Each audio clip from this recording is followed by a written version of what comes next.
ओम शांति 18 नवेम्बर 2024। बाबा कहते मिठे बच्चे, बाबा हेउछन्ति अविनाशी वैद्य, जे कि गोटे महामंत्र द्वारा ही तुमर सबु दुख दूर कर देउछन्ति। आजिर प्रश्न, माया तुम मानंक मध्यरे विघ्न काहेकि पकाउछि? एहार कौनसी कारण बताओ। उत्तर, काहेकिना तुमे माने मायार सबुठारु बड़ ग्राहक अट।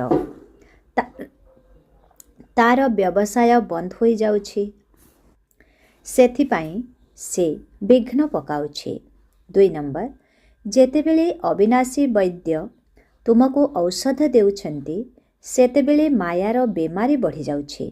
सेथिपाई विघ्न को डरी जाओ नाही। मनमना भवर मंत्र द्वारा माया छाड़ी पलाइब। ओम शांति। बाबा बसी पिलामानंकु बुझाउछन्ति, मनुष्य मनर शांति कही कही केते हैरान हेउछन्ति। प्रत्यह ओम शांति मध्य कहउछन्ति, किंतु अर्थ न बुझिबा कारणरु भगवानंकु शांति मागी चालिछन्ति। कहउछन्ति मध्य आई एम आत्मा अर्थात आई एम साइलेंस। आमर स्वधर्म हेउछि साइलेंस अर्थात शांति। जदि तुमर स्वधर्म शांति अटे तेबे पुणी मागुछ काहेकि? अर्थ न बुझिबा कारणरु ही मागी चालिछन्ति। तुमे जानिछ एहा हेउछि रावणर राज्य, किंतु ए कथा मध्य बुझी नाहांती जे रावण साधारण भावे सारा दुनियार व स्वतंत्र रूपे भारतर ही शत्रु अटे। सेथिपाई रावण को जलाउछन्ति।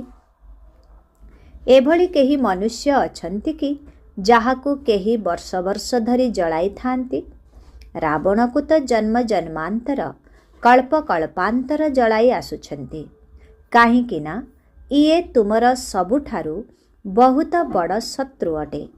5 विकाररे समस्ते बुड़ी फसी रहिछन्ति। जन्म ही भ्रष्टाचाररु हेउछि, तेणु एहाको रावणर राज्य कुहाजिब। एही समयरे असरंती दुख रहिछि। एहार निमित्त किए? रावण। ए कथा तो काहाको जଣା नाही जे केउ कारणरु दुख हेउछि। एहा तो रावणर राज्य ही अटे। रावण सबुठारु बड़ शत्रु अटे। प्रत्येक वर्ष रावणर पितुळा तयारी करी जलाई चालिछन्ति। दिनकु दिन आहुरी बड़ करी तयारी करुछन्ति, कारण दुख मध्य बढ़ी चालिछि। एते बड़ बड़ साधु सन्थ महात्मा राजा आदि अछन्ति, किंतु जनकु हेले भी जଣା नाही कि रावण आमर शत्रु अटे, जाहाकु आमे वर्ष वर्ष धरी जलाई आसुछु। आहुरी मध्य खुशीरे पालन करुछन्ति। भाबुछन्ति जे रावण मरीगला ओ आमे ता लंकार मालिक होइगलु, किंतु मालिक तो हेउ नाहांती, बरं निजे केते पैसा खर्च करुछन्ति। बाबा कहउछन्ति, तुमको एते असरंती धन देइथिली, से सबु केउठारे हजाई देल?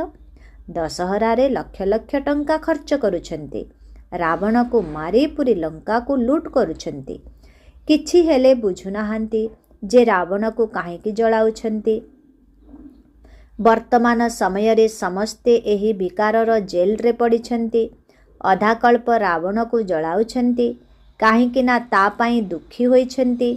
बुझुछन्ति मध्य रावण राज्य रे आमे बहुत दुखी होई जाइछु। ए कथा बुझु नाहांती कि सत्य जुगरे एही 5 विकार रहिब नाही। सेठारे एही रावण को जलाजिब नाही। पचार, एही रावण पोड़ी केबेठारु पालन करी आसुछ? कहिबे एहा तो अनादि कालरु पालित होई आसुछि। रक्षाबंधन केबेठारु आरंभ हेला? कहिबे अनादि कालरु चली आसुछि। तेणु ए सबु बुद्धिर कथा अटे ना। मनुष्य मानंकर बुद्धि कौन होई जाइछि? पशु बुद्धि नुहंती कि मनुष्य बुद्धि नुहंती, कौनसी कामर नुहंती। स्वर्ग को बिल्कुल जानी नाहंती। भाबुछन्ति बास दुखर एही दुनिया भगवान गढ़िछन्ति। तथापि भी दुखरे भगवानंकु ही मने पकाउछन्ति। कहउछन्ति, हे भगवान एही दुखरु मुक्त कर। କିନ୍ତୁ କଳିଯୁଗରେ ତ କେହି ସୁଖୀ ହୋଇପାରିବେ ନାହିଁ। ଦୁଃଖ ତ ନିଶ୍ଚିତ ଭୋଗ କରିବାକୁ ହିଁ ପଡ଼ିବ। ସିଡ଼ିରେ ଓହ୍ଲାଇବାକୁ ହିଁ ହେବ। ନୂଆ ଦୁନିଆରୁ ଆରମ୍ଭ କରି ପୁରୁଣା ଦୁନିଆର ଅନ୍ତ ପର୍ଯ୍ୟନ୍ତ ସବୁ ରହସ୍ୟ ବାବା ବୁଝାଉଛନ୍ତି।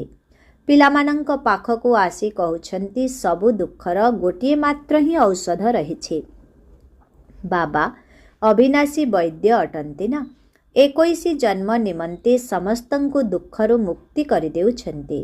ସେହି ବୈଦ୍ୟମାନେ କେବେ କେବେ ତ ନିଜେ ମଧ୍ୟ ବେମାର ହୋଇଯାଉଛନ୍ତି। ଇଏ ତ ହେଉଛନ୍ତି ଅବିନାଶୀ ବୈଦ୍ୟ। ଏ କଥା ମଧ୍ୟ ଜାଣିଛ ଯେ ନାଟକରେ ଦୁଃଖ ସହିତ ସୁଖ ମଧ୍ୟ ଅସରନ୍ତି ରହିଛି। ବାବା ଅସରନ୍ତି ସୁଖ ଦେଉଛନ୍ତି। ସତ୍ୟ ଯୁଗରେ ଦୁଃଖର ଚିହ୍ନ ବର୍ଣ୍ଣ ରହିବ ନାହିଁ। ସୁଖୀ ହେବା ପାଇଁ ହିଁ ଔଷଧ ରହିଛି। କେବଳ ମୋତେ ମନେ ପକାଅ, ତେବେ ତୁମେ ପବିତ୍ର ସତୁ ପ୍ରଧାନ ହୋଇଯିବ। ତୁମର ସବୁ ଦୁଃଖ ଦୂର ହୋଇଯିବ। ତାପରେ ସୁଖ ହିଁ ସୁଖ ମିଳିବ। ଗାୟନ ମଧ୍ୟ ରହିଛି, ବାବା ଦୁଃଖ ହର୍ତ୍ତା ସୁଖ କର୍ତ୍ତା ଅଟନ୍ତି। ଅଧା କଳ୍ପ ପାଇଁ ତୁମର ସବୁ ଦୁଃଖ ଦୂର ହୋଇଯାଉଛି। ତୁମେ କେବଳ ନିଜକୁ ଆତ୍ମା ଭାବି ବାବାଙ୍କୁ ମନେ ପକାଅ। ଏଠାରେ ଆତ୍ମା ଏବଂ ଜୀବ ଅର୍ଥାତ୍ ଶରୀର ଓ ଆତ୍ମା ଏହି ଦୁଇ ଜଣଙ୍କର ଖେଳ ଚାଲିଛି। ନିରାକାର ଆତ୍ମା ଅବିନାଶୀ ଅଟେ ଓ ସାକାର ଶରୀର ବିନାଶୀ ଅଟେ। ଏହି ଦୁହିଁଙ୍କର ଖେଳ ଚାଲିଛି। ଏବେ ବାବା କହୁଛନ୍ତି ଦେହ ସହିତ ଦେହର ସବୁ ସମ୍ବନ୍ଧକୁ ଭୁଲିଯାଅ। ଗୃହସ୍ଥ ବ୍ୟବହାରରେ ରହି ନିଜକୁ ଏପରି ଭାବ ଯେ ଆମକୁ ଏବେ ଘରକୁ ଫେରିବାକୁ ହେବ। ପତିତମାନେ ତ ଘରକୁ ଯାଇପାରିବେ ନାହିଁ। ସେଥିପାଇଁ କେବଳ ମୋତେ ମନେ ପକାଅ, ତେବେ ତୁମେ ସତୋ ପ୍ରଧାନ ହୋଇଯିବ। ବାବାଙ୍କ ପାଖରେ ଔଷଧ ଅଛି ନା? ବାବା ଏ କଥା ମଧ୍ୟ କହୁଛନ୍ତି ଯେ ମାୟା ବିଘ୍ନ ତ ନିଶ୍ଚିତ ପକାଇବ। ତୁମେ ରାବଣର ଗ୍ରାହକ ଅଟ ନା? ତାର ଗ୍ରାହକୀ ଚାଲିଗଲେ ତ ନିଶ୍ଚୟ ବିଘ୍ନ ପକାଇବ ନା। ତେଣୁ ବାବା ବୁଝାଉଛନ୍ତି ଏହା ତ ହେଉଛି ପାଠପଢ଼ା, କୌଣସି ସ୍ଥୂଳ ଔଷଧ ନୁହେଁ। ବାବାଙ୍କୁ ମନେ ପକାଇବା ହେଲା ଔଷଧ। ଯେତେବେଳେ ତୁମେ ମୋତେ ନିରନ୍ତର ୟାଦ କରିବାର ପୁରୁଷାର୍ଥ କରିବ, ତେବେ ଏକମାତ୍ର ଏହି ଔଷଧ ଦ୍ୱାରା ତୁମର ସବୁ ଦୁଃଖ ଦୂର ହୋଇଯିବ। ଭକ୍ତି ମାର୍ଗରେ ମଧ୍ୟ ଏଭଳି ବହୁତ ଅଛନ୍ତି ଯାହାଙ୍କର ମୁଖ ଅନବରତ ଚାଲିଥାଏ। କୌଣସି ନା କୌଣସି ମନ୍ତ୍ର, ରାମ ନାମ ଇତ୍ୟାଦି ଜପି ଚାଲିଥାନ୍ତି। ତାଙ୍କୁ ଗୁରୁଙ୍କର ମନ୍ତ୍ର ମିଳିଥାଏ ଯେ ଏତିକି ଥର ତୁମକୁ ପ୍ରତ୍ୟହ ଜପ କରିବାକୁ ପଡ଼ିବ। ତାକୁ କୁହାଯାଏ ରାମଙ୍କ ନାମର ମାଳା ଜପିବା। ଏହାଙ୍କୁ ହିଁ ରାମ ନାମର ଦାନ କୁହାଯାଏ। ଏହିଭଳି ବହୁତ ସଂସ୍ଥା ତିଆରି ହୋଇଛି। ରାମ ରାମ ଜପ କଲେ କେହି ଝଗଡ଼ା ଆଦି କରିବେ ନାହିଁ। ରାମ ନାମରେ ବ୍ୟସ୍ତ ରହିବେ।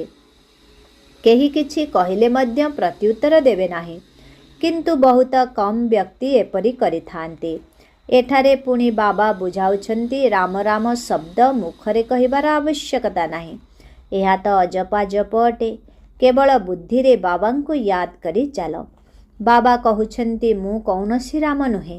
ରାମ ତ ତ୍ରେତାରେ ଥିଲେ, ଯାହାଙ୍କର ରାଜତ୍ୱ ଥିଲା। ତାଙ୍କ ନାମକୁ ତ ଜପ କରିବାର ଆବଶ୍ୟକତା ନାହିଁ। ବର୍ତ୍ତମାନ ବାବା ବୁଝାଉଛନ୍ତି ଭକ୍ତି ମାର୍ଗରେ ଏସବୁ ସ୍ମରଣ କରି କରି ପୂଜା କରି କରି ତୁମେ ସିଡ଼ି ତଳକୁ ହିଁ ଓହ୍ଲାଇ ଆସିଛ। କାହିଁକି ନା ଏସବୁ କିଛି ଅସତ୍ୟ ଅଟେ। ସତ୍ୟ ତ ଏକମାତ୍ର ବାବା ହିଁ ଅଟନ୍ତି। ସେ ତୁମ ପିଲାମାନଙ୍କୁ ବସି ବୁଝାଉଛନ୍ତି ଏହା କିପରି ଭୁଲ ଭୁଲେୟାର ଖେଳ ଅଟେ। ଯେଉଁ ବାବାଙ୍କଠାରୁ ଏତେ ଅସରନ୍ତି ବର୍ଷା ମିଳୁଛି, ତାଙ୍କୁ ୟାଦ କର। ତେବେ ଚେହେରା ହିଁ ଚମକି ଉଠିବ। ଖୁସିରେ ଚେହେରା ହିଁ ଉଜ୍ଜ୍ୱଳ ହୋଇଯାଇଥାଏ ନା। ମୁଖରେ ହସ ଖେଳିଯାଏ। ତୁମେ ଜାଣିଛ, ବାବାଙ୍କୁ ମନେ ପକାଇବା ଦ୍ୱାରା ଆମେ ଏହିପରି ଲକ୍ଷ୍ମୀ ନାରାୟଣ ହୋଇଯିବା। ଅଧା କଳ୍ପ ନିମନ୍ତେ ଆମର ସବୁ ଦୁଃଖ ଦୂର ହୋଇଯିବ। ଏପରି ନୁହେଁ ଯେ ବାବା କୌଣସି କୃପା କରିଦେବେ। ନା, ଏ କଥା ବୁଝିବାକୁ ହେବ ଯେ ଆମେ ବାବାଙ୍କୁ ଯେତେ ୟାଦ କରିବା ସେତେ ସତୋ ପ୍ରଧାନ ହୋଇଯିବା। ଏହି ଲକ୍ଷ୍ମୀ ନାରାୟଣ ବିଶ୍ୱର ମାଲିକ, ତେଣୁ ହର୍ଷିତ ମୁଖ ଅଟନ୍ତି। ଆମକୁ ମଧ୍ୟ ଏହିପରି ହେବାକୁ ପଡ଼ିବ। ବେହଦର ବାବାଙ୍କୁ ୟାଦ କରି ଆନ୍ତରିକ ଖୁସି ମିଳୁଛି ଯେ ଆମେ ବିଶ୍ୱର ମାଲିକ ହେବାକୁ ଯାଉଛୁ। आत्मा एही खुशीर संस्कार ही पुणी साथिरे नहीं जीव। पुणी एही खुशी धीरे धीरे कम होई जीव। वर्तमान समय रे माया तुमको बहुत हैरान भी करिब। माया चेष्टा करिब तुमे जेपरी बाबा को भूली जीव, जहाद्वारा सबुबेले एहीपरी हर्षित मुख रही पारिब नाही। निश्चित कौनसी समय रे माया अणनिश्वासी करिदेव। मनुष्य रोगरे पड़िबा समय रे तांकु मध्य कही थांती कि शिव बाबा को मने पकाओ, किंतु शिव बाबा किए ए कथा केही जानी नाहांती। तेणु कौन भाभी मने पकाइबे, काहेकि मने पकाइबे। किंतु पिला माने तो जानिछंती जे बाबा को मने पकाइबा द्वारा आमे तमो प्रधान रु सतो प्रधान होई जिवो। देवी देवता माने सतो प्रधान अटंती ना, देवी देवता माने सतो प्रधान अटंती ना। तेणु ताकू दैवी दुनिया ही कुहा जाउथिला। मनुष्य मानंकर दुनिया तो कुहा जाए नाही। सेठारे मनुष्य नाम ही रहिबो नाही। अमुक देवता बोली कुहा जिवो। ताहा हेउछि ही दैवी दुनिया, एहा हेला मनुष्य दुनिया। ए सबु बुझिबार कथा अटे। बाबा ही बुझाउछंती। तेणु बाबांको ज्ञानर सागर बोली कुहा जाउछि। बाबा अनेक प्रकार रे बुझाउछंती, तथापि शेषरे महामंत्र देउछंती जे बाबांको मने पकाइले तुमे सतो प्रधान होई जिवो ओ तुमर सबु दुख दूर होई जिवो। कल्प पूर्वरु मध्य तुमे ही देवी देवता होइथिलो। तुमर चरित्र देवता मानंक सदृश थिला। सेठारे केही मध्य ओलटा सीधा कथा कहु नथिले। एभली कौनसी ओलटा सीधा काम ही हेउ नथिला। ताहा हेउछि ही दैवी दुनिया। एहा हेउछि मनुष्य मानंकर दुनिया। फरक रहिछि ना। ए कथा बाबा बसी बुझाउछंती। मनुष्य माने तो भाबुछंती दैवी दुनिया को लक्ष लक्ष वर्ष होई गलानी। एठारे तो काहाकू देवता कुहा जाई परिबो नाही। देवता माने तो स्वस्थ थिले। देवी देवता मानंकु महान आत्मा कुहा जाए। मनुष्य मानंकु केबे हेले महान आत्मा कुहा जाई परिबो नाही। एहा हेउछि रावणर दुनिया। रावण तुमर बहुत बड़ शत्रु अटे। रावण सदृश शत्रु अन्य केही हेले नाहांती। प्रत्येक वर्ष तुमे रावण को जलाउछ, हेले रावण किए ए कथा केही हेले जानि नाहांती। रावण कौनसी मनुष्य तो नुहे। एहा हेउछि पांच विकार। सेथिपाई एहाको रावण राज्य कुहा जाउछि। पांच विकारर राज्य अटे ना। समस्तंक पाखरे पांच विकार रहिछि। एहीपरि दुर्गति और सद्गतिर खेल रचना करा जाइछि। एबे तुमको सद्गतिर समय विषय रे मध्य बाबा बुझाइछंती और दुर्गतिर मध्य बुझाइछंती। तुमे ही उच्चकू चढ़ुछ, पुणी तुमे ही तलकू खसुछ। शिव जयंती मध्य भारत रे ही पालन करा जाउछि। रावण जयंती मध्य भारत रे ही हेउछि। अधा कल्प हेउछि दैवी दुनिया, जेउठी लक्ष्मी नारायण राम सीतांकर राज्य चली थाए। एबे तुमे माने समस्तंकर जीवन कहानी को जानिछ। सबु किछि तुमर ही महिमा अटे। नवरात्रि रे पूजा आदि सबु तुमर ही होई थाए। तुमे ही स्थापना करुछ। श्रीमत आधार रे तुमे विश्व को परिवर्तन करुछ। तेणु श्रीमत को संपूर्ण रूपे पालन करिबा दरकार ना। समस्ते क्रमानुसारे पुरुषार्थ करि चलिछन्ते। स्थापना होई चलिछि। एथिरे लड़ई आदिर कौनसी कथा नाही। वर्तमान तुमे जानुछ एही पुरुषोत्तम संगम युग बिल्कुल अलगा अटे। एही समय रे पुराणा दुनियार अंत, नुआ दुनियार आदि हेउछे।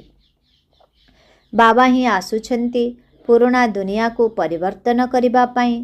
तुमको तो बहुत बुझा जाउछि, किंतु अनेक अछन्ती जे कि ए सबु भूली जाउछन्ती। भाषण परे स्मृति आसी थाए जे एही पॉइंट सबु बुझाइबार थिला। कल्प कल्प जेपरी स्थापना होइथिला, अबिकल सेहीपरी स्थापना हेबो। जे जेउ पद पाइथिले ताहा ही पाइबे। समस्ते एकापरी पद पाई परिबे नाही। उच्चरु उच्च ओ कमरु कम पद पाइला वाला मध्य अछन्ती। जेउ अनन्य संतान सबु अछन्ती सेमाने आगको गले अनुभव करिबे जे ये साहुकारंकर दासी हेबे, ये राजा घरे दासी हेबे, ये बड़ साहुकार हेबे, जहांकु केबे केबे ରାଜସଭାକୁ ନିମନ୍ତ୍ରଣ କରାଯିବ। ସମସ୍ତଙ୍କୁ ତ ନିମନ୍ତ୍ରଣ କରିବେ ନାହିଁ। ସମସ୍ତେ ରାଜା ରାଣୀଙ୍କର ମୁଖ ଦର୍ଶନ କରିପାରିବେ ନାହିଁ। ବାବା ମଧ୍ୟ ବ୍ରହ୍ମାଙ୍କ ମୁଖ ଦ୍ୱାରା ବୁଝାଉଛନ୍ତି। ବାବାଙ୍କୁ ସମ୍ମୁଖରୁ ତ ସମସ୍ତେ ଦେଖିପାରିବେ ନାହିଁ। ତୁମେ ଏବେ ସମ୍ମୁଖକୁ ଆସିଛ, ପବିତ୍ର ହେଉଛ। ଏଭଳି ମଧ୍ୟ ହେଉଛି ଯେ ଅପବିତ୍ର ଆତ୍ମା ଆସି ଏଠାରେ ବସୁଛନ୍ତି। ଭାବୁଛନ୍ତି କିଛି ଶୁଣିଲେ ତ ପୁଣି ଦେବତା ହୋଇପାରିବୁ। ନିଶ୍ଚିତ ରୂପେ କିଛି ଶୁଣିଲେ ତ ପ୍ରଭାବ ପଡ଼ିବ ନା। ନ ଶୁଣିବ ତ ପୁଣି ବିଲକୁଲ ଆସିବେ ହିଁ ନାହିଁ। ତେଣୁ ମୂଳ କଥା ବାବା କହୁଛନ୍ତି ମନ୍ମନା ଭବ। ଏହି ଏକମାତ୍ର ମନ୍ତ୍ର ଦ୍ୱାରା ତୁମର ସବୁ ଦୁଃଖ ଦୂର ହୋଇଯାଉଛି। ମନ୍ମନା ଭବ, ନିଜକୁ ଆତ୍ମା ଭାବି ମୋତେ ମନେ ପକାଅ। ଏ କଥା ବାବା କହୁଛନ୍ତି। ପୁଣି ଶିକ୍ଷକ ହୋଇ କହୁଛନ୍ତି ମଧ୍ୟାଜି ଭବ, ବିଷ୍ଣୁପୁରୀକୁ ମନେ ପକାଅ। ଇଏ ବାପା, ଶିକ୍ଷକ, ଗୁରୁ ମଧ୍ୟ ଅଟନ୍ତି। ତିନି ଜଣ ଯାକ ସ୍ମୃତିରେ ରହିଲେ ମଧ୍ୟ ବହୁତ ହର୍ଷିତ ମୁଖ ଅବସ୍ଥା ରହିବ। ବାବା ପଢ଼ାଉଛନ୍ତି, ପୁଣି ବାବା ହିଁ ସାଥିରେ ନେଇଯିବେ। ଏଭଳି ବାବାଙ୍କୁ କେତେ ମନେ ପକାଇବା ଦରକାର। ଭକ୍ତି ମାର୍ଗରେ ତ ବାବାଙ୍କୁ କେହି ଜାଣି ହିଁ ନାହାନ୍ତି। କେବଳ ଏତିକି ଜାଣିଛନ୍ତି ଯେ ଭଗବାନ ଅଛନ୍ତି। ଆମେ ସମସ୍ତେ ଭାଇ ଭାଇ ଅଟୁ। ବାବାଙ୍କ ଠାରୁ କ'ଣ ମିଳିବ ସେ କଥା କିଛି ହେଲେ ବି ଜାଣିନାହାନ୍ତି। ତୁମେ ବର୍ତ୍ତମାନ ଜାଣୁଛ ସେ ଏକମାତ୍ର ପିତା ଅଟନ୍ତି। ଆମେ ତାଙ୍କର ସନ୍ତାନ, ସମସ୍ତେ ଭାଇ ଭାଇ ଅଟୁ। ଏହା ବେହଦର କଥା ଅଟେ ନା। ସବୁ ପିଲାମାନଙ୍କୁ ବାବା ଶିକ୍ଷକ ହୋଇ ପଢ଼ାଉଛନ୍ତି। ପୁଣି ସମସ୍ତଙ୍କର ହିସାବ କିତାବ ଚୁକ୍ତ କରାଇ ଘରକୁ ନେଇଯିବେ। ଏହି ଛି ଛି ଦୁନିଆ ଛାଡ଼ି ଘରକୁ ଯିବାକୁ ହେବ। ନୂଆ ଦୁନିଆକୁ ଆସିବା ପାଇଁ ବାବା ତୁମକୁ ଯୋଗ୍ୟ କରୁଛନ୍ତି। ଯେଉଁମାନେ ଯୋଗ୍ୟ ହୋଇଥାନ୍ତି ସେମାନେ ସତ୍ୟଯୁଗକୁ ଆସିଥାନ୍ତି। ଆଚ୍ଛା, ମିଠେ ମିଠେ ଶିଖିଲାଧେ ସନ୍ତାନମାନଙ୍କ ପ୍ରତି ମାତା ପିତା ବାପଦାଦାଙ୍କର ମଧୁର ସ୍ନେହ ସମ୍ପନ୍ନ ଶୁଭେଚ୍ଛା ଏବଂ ସୁପ୍ରଭାତ। ଆତ୍ମିକ ପିତାଙ୍କର ଆତ୍ମିକ ସନ୍ତାନମାନଙ୍କୁ ନମସ୍ତେ। ଆତ୍ମିକ ସନ୍ତାନମାନଙ୍କର ଆତ୍ମିକ ପିତାଙ୍କୁ ଓମ୍ ଶାନ୍ତି। ନମସ୍ତେ, ନମସ୍ତେ, ନମସ୍ତେ, ନମସ୍ତେ, ନମସ୍ତେ। ଶୁକ୍ରିୟା ବାବା, ଶୁକ୍ରିୟା। ଓମ୍ ଶାନ୍ତି। ଧାରଣା ପାଇଁ ମୁଖ୍ୟ ସାର। 1 ନମ୍ବର, ନିଜର ଅବସ୍ଥାକୁ ସର୍ବଦା ଏକରସ ଏବଂ ହର୍ଷିତ ମୁଖ ରଖିବା ପାଇଁ ପିତା, ଶିକ୍ଷକ ଏବଂ ସତଗୁରୁ ତିନି ଜଣଙ୍କୁ ମନେ ପକାଇବାକୁ ହେବ। ଏହିଠାରୁ ହିଁ ଖୁସିର ସଂସ୍କାର ଭରିବାକୁ ହେବ। ସମ୍ପତ୍ତିର ସ୍ମୃତି ଦ୍ୱାରା ତୁମର ଚେହେରା ସର୍ବଦା ଚମକିବା ଉଚିତ। 2 ନମ୍ବର, ଶ୍ରୀମତ ଅନୁସାରେ ଚାଲି ସାରା ବିଶ୍ୱକୁ ପରିବର୍ତ୍ତନ କରିବାର ସେବା କରିବାକୁ ହେବ। 5 ବିକାରର ବନ୍ଧନରେ ଯେଉଁମାନେ ବାନ୍ଧି ହୋଇ ରହିଛନ୍ତି ସେମାନଙ୍କୁ ମୁକ୍ତ କରିବାକୁ ହେବ। ସେମାନଙ୍କୁ ନିଜ ସ୍ୱଧର୍ମର ପରିଚୟ ଦେବାକୁ ପଡ଼ିବ। ଆଜିର ବରଦାନ, ସମସ୍ତଙ୍କ ପ୍ରତି ନିଜର ଦୃଷ୍ଟିକୁ ଏବଂ ଭାବନାକୁ ସ୍ନେହଯୁକ୍ତ କରି ସମସ୍ତଙ୍କ ପ୍ରତି ନିଜର ଦୃଷ୍ଟିକୁ ଏବଂ ଭାବନାକୁ ସ୍ନେହଯୁକ୍ତ କରି ରଖିଥିବା ସମସ୍ତଙ୍କର ପ୍ରିୟ ଫରିସ୍ତା ହୁଅ। ସମସ୍ତଙ୍କ ପ୍ରତି ନିଜର ଦୃଷ୍ଟିକୁ ଏବଂ ଭାବନାକୁ ସ୍ନେହଯୁକ୍ତ କରି ରଖିଥିବା ସମସ୍ତଙ୍କର ପ୍ରିୟ ଫରିସ୍ତା ହୁଅ। ସ୍ୱପ୍ନରେ ମଧ୍ୟ କାହା ପାଖକୁ ଯଦି ଫରିସ୍ତା ବା ପରୀଟିଏ ଆସିଯାଏ ତେବେ ସେ କେତେ ଖୁସି ହୋଇଯାଏ। ତେବେ ଫରିସ୍ତା ଅର୍ଥାତ୍ ସମସ୍ତଙ୍କର ପ୍ରିୟ ଆତ୍ମା। ମାତ୍ର କେତେ ଜଣଙ୍କର ପ୍ରିୟ ନୁହେଁ, ସମସ୍ତଙ୍କର ପ୍ରିୟ। କେବଳ ଯେଉଁମାନେ ସ୍ନେହ କରୁଥିବେ ସେହିମାନଙ୍କର ସ୍ନେହୀ ନୁହେଁ, ସମସ୍ତଙ୍କ ପ୍ରତି ସ୍ନେହୀ ହୋଇଥିବେ। କେହି କିପରି ବି ଆତ୍ମା ହୋଇଥାଉ, କିନ୍ତୁ ତୁମର ଦୃଷ୍ଟି, ତୁମର ଭାବନା ସ୍ନେହଯୁକ୍ତ ହେବା ଦରକାର। ତେବେ କୁହାଯିବ ସମସ୍ତଙ୍କର ପ୍ରିୟ। କେହି ଅପମାନ ଦେଉ ବା ଘୃଣା କରୁ, ପୁଣି ବି ତା ପ୍ରତି ସ୍ନେହର ବା କଲ୍ୟାଣର ଭାବନା ଉତ୍ପନ୍ନ ହେଉ, କାହିଁକି ନା ସେହି ସମୟରେ ସେ ପରବଶ ଅଟେ। ଆଜିର ସ୍ଲୋଗାନ, ଯେଉଁମାନେ ସର୍ବ ପ୍ରାପ୍ତିଗୁଡ଼ିକରେ ସର୍ବଦା ସମ୍ପନ୍ନ ଅଟନ୍ତି ସେହିମାନେ ହିଁ ସର୍ବଦା ହର୍ଷିତ, ସର୍ବଦା ସୁଖୀ ଏବଂ ସୌଭାଗ୍ୟଶାଳୀ ଅଟନ୍ତି। ଯେଉଁମାନେ ସର୍ବ ପ୍ରାପ୍ତିଗୁଡ଼ିକରେ ସର୍ବଦା ସମ୍ପନ୍ନ ଅଟନ୍ତି ସେହିମାନେ ହିଁ ସର୍ବଦା ହର୍ଷିତ, ସର୍ବଦା ସୁଖୀ ଏବଂ ସୌଭାଗ୍ୟଶାଳୀ ଅଟନ୍ତି। ଓମ୍ ଶାନ୍ତି।